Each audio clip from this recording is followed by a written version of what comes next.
Hello, in this video we will show you how to use a code widget. Go to the drag and drop widget menu on the left. Drag the code widget and place it in the preferred position.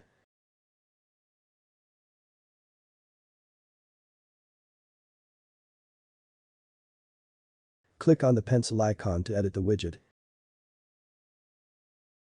You can type or paste your HTML code here.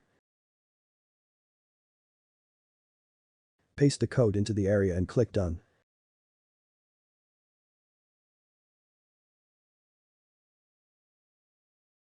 Click Save to save your changes. Then click on Preview to check the preview mode of the page.